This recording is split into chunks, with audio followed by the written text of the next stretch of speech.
السلام علیکم دوستو، میں منا کی دنیا میں خوش آمدید۔ اگر آپ میرے چینل پر نیو ہیں تو کائنڈلی میرے چینل کو سبسکرائب کر کے بیل نوٹیفیکیشن کو آن کر لیں تاکہ آپ کو ملتی رہے ہر نیو اپڈیٹس۔ جزاک اللہ۔ پیش خدمت ہے کہانی جادو کی چھڑی۔ پرانے زمانے کا ذکر ہے۔ کسی ملک میں ایک گاؤں تھا۔ اس گاؤں کے تمام لوگ سیدھے سادے تھے مگر بیچارے تھے بہت غریب۔ ان کی غربت کی وجہ یہ تھی کہ وہ لوگ کاہل اور آرام پسند تھے اور اپنا اپنا کام محنت اور دل لگا کر نہیں کرتے تھے۔ دل چاہا تو کام پر چلے گئے، نہ چاہا تو نہ گئے۔ انہیں گاؤں کے چوپال میں درختوں کی چھاؤں میں بیٹھ کر ایک دوسرے سے باتیں کرنے میں بھی بہت مزہ آتا تھا۔ کام سے زیادہ ان کا دل میلوں ٹھیلوں میں لگتا تھا۔ گاؤں کے لوگوں کی ان عادتوں کی وجہ سے انہیں محنت مزدوری کے زیادہ پیسے بھی نہیں ملتے تھے۔ اسی گاؤں میں رحمت نامی ایک بہت ہی امیر آدمی بھی رہتا تھا۔ اس کی ایک بڑی سی حویلی تھی اور اس کے بہت سے نوکر چاکر بھی تھے۔ اس حویلی میں وہ اپنی بیوی اور ایک بیٹے کے ساتھ بڑے ٹھاٹھ سے رہتا تھا۔ وہ نہایت لالچی، مکار اور خود غرض انسان تھا۔ اس کے پاس بہت ساری زمینیں تھیں مگر وہ ان پر کھیتی باڑی نہیں کرتا تھا۔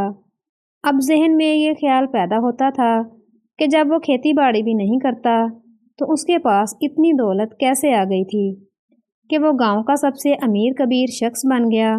اس کی ایک وجہ تھی، وہ گاؤں کے غریب ضرورت مند لوگوں کو سود پر قرض دیا کرتا تھا۔ فرض کرو اس نے کسی کو 500 روپے ادھار دیے۔ ان 500 روپوں میں وہ ہر ماہ ان سے اتنا زیادہ سود لیتا تھا کہ اصل رقم جوں کی توں رہتی تھی اور قرض دار بیچارے پوری عمر سود ہی چکاتے رہتے تھے۔ سود کو تو اللہ نے حرام قرار دیا ہے مگر اس کے باوجود یہ کام کرتا تھا اور ایک مقررہ مدت کے بعد اسے سود کی شکل میں بہت سارے روپے مل جاتے تھے۔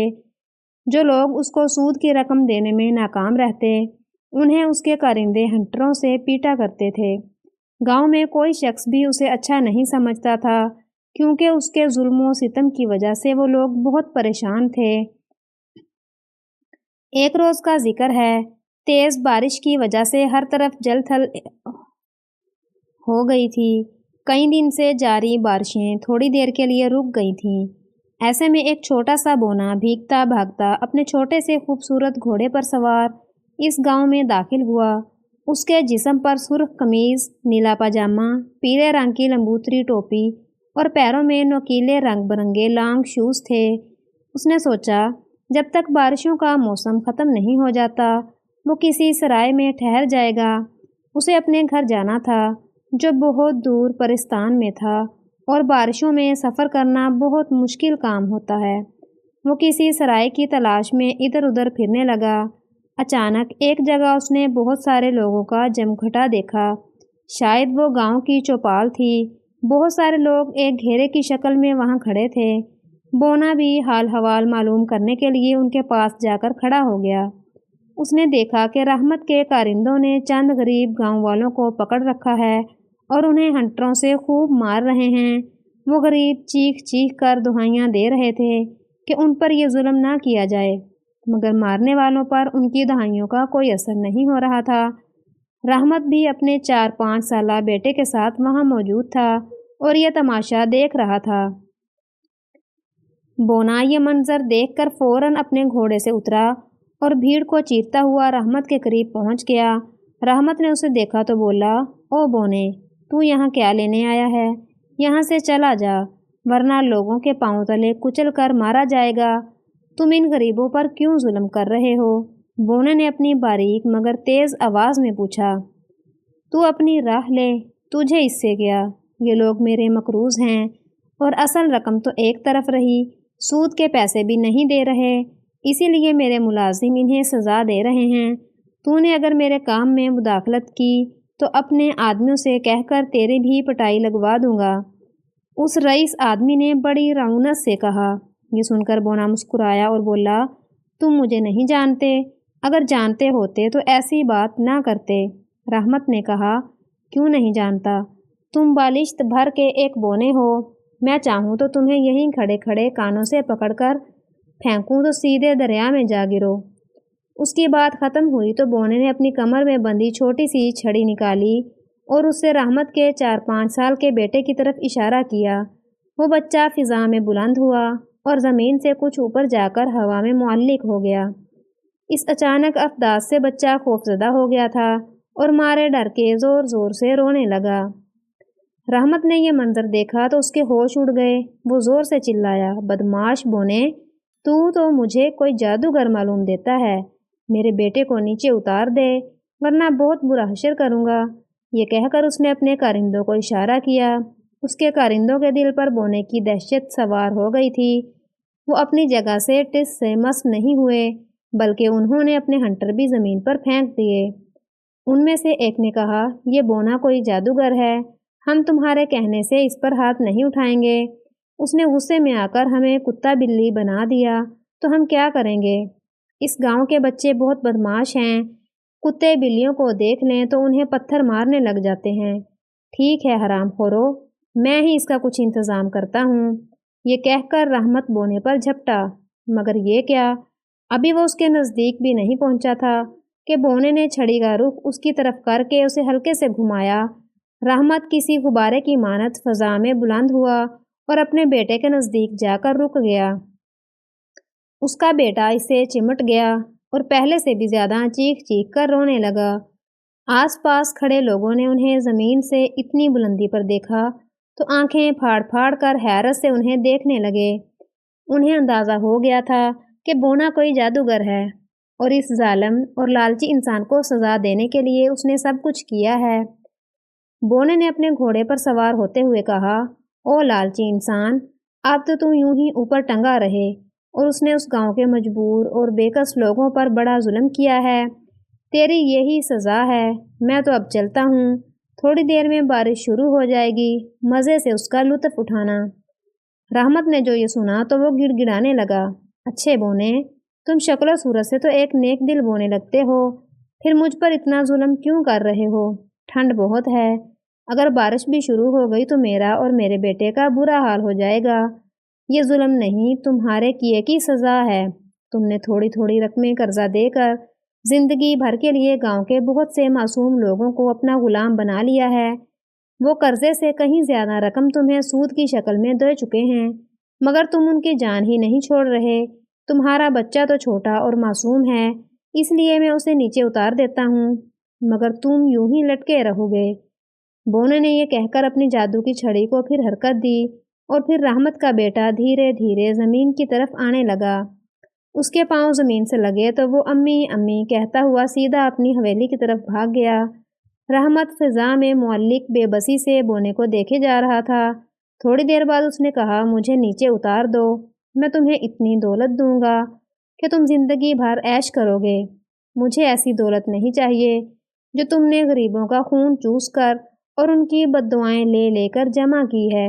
تم بہت لالچی ہو اور گاؤں کے ضرورت مندوں کو سود پر قرض دے کر ان سے اتنا زیادہ سود لیتے ہو کہ اصل رقم زندگی بھر جوں کی توں رہتی ہے اور وہ اس کا سود اتارتے اتارتے ہی ہلکان ہو جاتے ہیں۔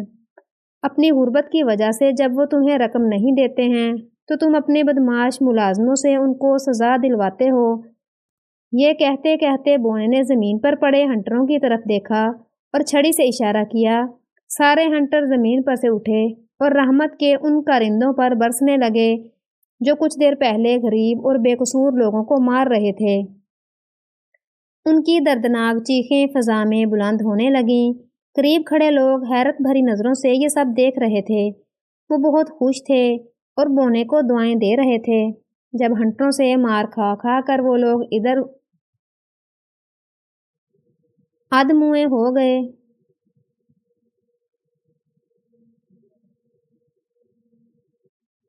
تو ہنٹروں نے رحمت کی طرف رخ کر لیا اور اوپر جا کر اس کی پٹائی شروع کر دی۔ رحمت نے تو زندگی میں کبھی مار کھائی نہیں تھی، اب جو اس کی اتنی پٹائی ہوئی تو وہ چیخ چیخ کر رونے لگا۔ سارے گاؤں والے اس کی یہ حالت دیکھ کر خوشی سے تالیاں بجا رہے تھے۔ اتنے میں رحمت کی بیوی بھاگتی ہوئی آئی اور بونے کے آگے ہاتھ جوڑتے ہوئے بولی، خدا کے لیے میرے شوہر پر اتنا ظلم مت کرو، اسے کچھ ہو گیا تو پھر گاؤں کے غریب لوگوں کو قرض کون دے گا؟ اچھا ہی ہے اسے کچھ ہو جائے، ویسے بھی قرض لینا کوئی اچھا کام تو نہیں۔ میں پرستان میں رہتا ہوں، وہاں کے لوگ دوسروں سے قرضہ لینے کو بہت برا سمجھتے ہیں۔ وہ اتنی محنت سے اپنا کام کرتے ہیں کہ انہیں ان کی محنت کے خوب پیسے ملتے ہیں۔ اس گاؤں میں جب کوئی قرضہ دینے والا نہ ہوگا تو لوگوں کو اس طریقے سے رقم حاصل کرنے کی امید بھی نہیں ہوگی، اس لیے وہ اور زیادہ محنت کر کے زیادہ پیسے کمانے لگیں گے۔ جب انہیں احساس ہوگا کہ پیسہ بہت محنت سے کمایا جاتا ہے تو وہ فضول خرچیوں سے بھی بچیں گے، غیر ضروری رسموں اور تقریبوں پر بھی پیسہ ضائع نہیں کریں گے، تاکہ محنت سے حاصل کیے ہوئے ان کے پیسے جائز کاموں کے لیے محفوظ رہیں اور وقت پڑنے پر انہیں کسی کے آگے ہاتھ نہ پھیلانا پڑے۔ گاؤں کے وہ لوگ جنہوں نے رحمت سے سود پر قرض لیا تھا، یہ سن کر شرمندہ ہو گئے۔ ان کی سمجھ میں یہ بات آ گئی تھی کہ اگر وہ بیکار بیٹھ کر وقت ضائع نہ کرتے اور مسلسل محنت میں لگے رہتے تو اپنی ضروریات کو پورا کرنے کے لیے انہیں قرض لینے کی ضرورت نہ پڑتی۔ انہوں نے اپنے دلوں میں عہد کر لیا کہ اب وہ خوب محنت سے اپنی روزی کمایا کریں گے اور زندگی میں کبھی بھی قرض نہیں لیں گے۔ رحمت کی بیوی بڑی بے بسی سے اپنے شوہر کو دیکھ رہی تھی۔ رحمت نے گڑ گڑا کر کہا، مجھے اس مصیبت سے چھٹکارا دلا دو، میں وعدہ کرتا ہوں کہ گاؤں والوں کو وہ ساری رقم جو میں نے اب تک سود کے طور پر لی ہے انہیں واپس کر دوں گا، میں ان کا قرضہ بھی معاف کر دوں گا، اور اگر انہیں کبھی رقم کی ضرورت پڑی تو انہیں قرضہ نہیں بلکہ ادھار دے دیا کروں گا، اور اس پر ذرا سا بھی سود نہیں لوں گا۔ اب مجھے یاد آ گیا ہے کہ سود حرام ہوتا ہے، میرے پاس بہت ساری زمینیں ہیں، اب میں یہ سود والا کام چھوڑ کر کھیتی باڑی کر کے حلال روزی کمایا کروں گا۔ بونے نے جب دیکھا کہ وہ ظالم اور لالچی آدمی راہ راست پر آ گیا ہے تو اس نے اسے اپنی جادو کی چھڑی کے اشارے سے واپس زمین پر اتار لیا۔ رحمت اسی وقت بھاگا بھاگا گھر گیا اور ان تمام لوگوں کے پیسے جو اس نے ناجائز طریقے سے لیے تھے انہیں واپس کر دیے۔ گاؤں والے خوش تھے، انہوں نے بونے کا شکریہ ادا کیا۔ گاؤں میں ایک چھوٹی سی صاف ستھری خوبصورت سرائے تھی۔ بونا اس سرائے میں چلا گیا۔ جب بارشوں کا موسم ختم ہو گیا تو بونا بھی گاؤں والوں کو خدا حافظ کہہ کر پرستان روانہ ہو گیا، جہاں پر اس کا گھر تھا۔ اس کے جانے سے سب گاؤں والے اداس ہو گئے تھے۔ وہ دن اور آج کا دن، اس گاؤں کے کسی آدمی نے اپنی ضروریات کے لیے کبھی کسی سے قرضہ نہیں لیا۔ وہ لوگ زیادہ محنت سے اپنا کام کاج کرنے لگے تھے اور اس کی وجہ سے انہیں زیادہ پیسے ملتے تھے، جس سے وہ لوگ خوشحال ہو گئے۔ پیارے دوستو، اگر سٹوری پسند آئی ہو تو سٹوری کو لائک اور شیئر کرنا مت بھولیں، اور مزید اس طرح کی ویڈیوز کے لیے میرے چینل کو سبسکرائب کریں اور کمنٹ سیکشن میں اپنی قیمتی رائے کا اظہار لازمی کریں۔ جزاک اللہ۔